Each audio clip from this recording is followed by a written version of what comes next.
Hello बच्चों, question है NEET 2025 का। कॉन्सेप्ट है ऑर्गेनिक केमिस्ट्री के। क्वेश्चन में आपको बोला है how many products including stereo isomer, ध्यान देने वाली बात है बेटा, are expected from monochlorination of the following compound. इस कंपाउंड का मोनोक्लोरिनेशन करने से आपको बताने हैं कितने प्रोडक्ट्स बनेंगे, फाइंड करना है इंक्लूडिंग स्टीरियो आइसोमर करके। तो बहुत ही शानदार मजेदार क्वेश्चन है, और साथ में आपको यह भी लग गया होगा कि नोट्स में लिखा हुआ क्वेश्चन भी है, राइट। तो चलिए डिस्कशन करते हैं। सबसे पहले इस स्ट्रक्चर को हम बना लेते हैं इस वाली फॉर्म में। आप कार्बन देख सकते हैं, टोटल यहां पे कितने कार्बन है, 1 2 3 4, और 2 नंबर पे एक सब्स्टिट्यूट हमारा मिथाइल है। तो इस स्ट्रक्चर को मैंने बना दिया ऐसे 1 2 3 4। यहां पे भी लिख दिया मैंने 1 2 3 4। यहां पे भी लिख दिया 1 2 3 4।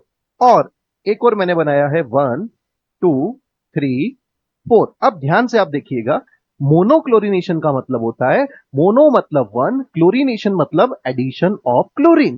तो एक क्लोरीन को आपको ऐड करना है एक हाइड्रोजन को बाहर भगा के, मतलब सब्स्टिट्यूशन रिएक्शन है।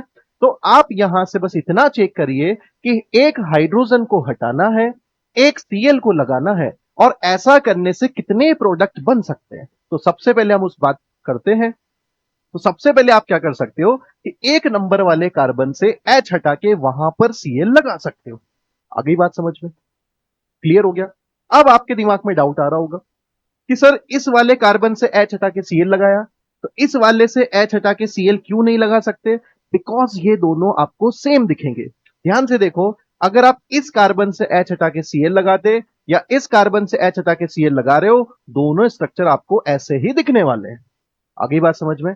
उसके बाद आप सेकंड वाले कार्बन से एच हटा के सीएल लगा सकते हैं, नया स्ट्रक्चर बन गया।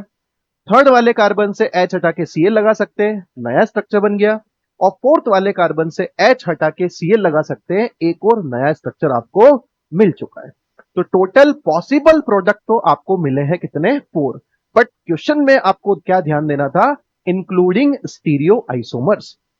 इंक्लूडिंग स्टीरियो आइसोमर्स आपको बताना है। तो वन बाय वन हम देखने भागते हैं किसके पीछे, कायरल कार्बन के पीछे। एक ऐसा कार्बन ढूंढने हम भाग रहे हैं जो अलग अलग इंसान से जुड़ा हुआ है, जिसकी चारों वैलेंसी आपको क्या दिखनी चाहिए, डिफरेंट। तो सबसे पहले हम फर्स्ट वाले क्वेश्चन में देखें कि यहां सीएल लगने से ये वाला कार्बन हो जाता है कायरल।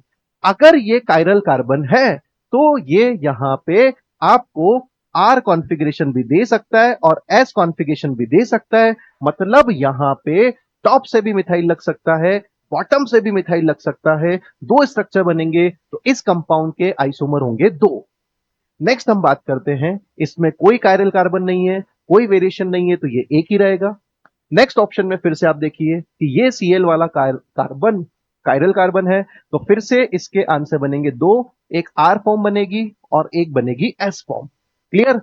लास्ट हम बात करते हैं, कोई कायरल कार्बन नहीं है, इसका भी आंसर रहने वाला है 1। तो टोटल प्रोडक्ट आपको इंक्लूडिंग स्टीरियो आइसोमर कितने मिले, 2 + 1 3 +2 5 +1 6। 6 ऑप्शन आप देख सकते हैं, कहां मिला आपको, ऑप्शन नंबर 4 में। क्लियर हो गया बेटा? Thank you.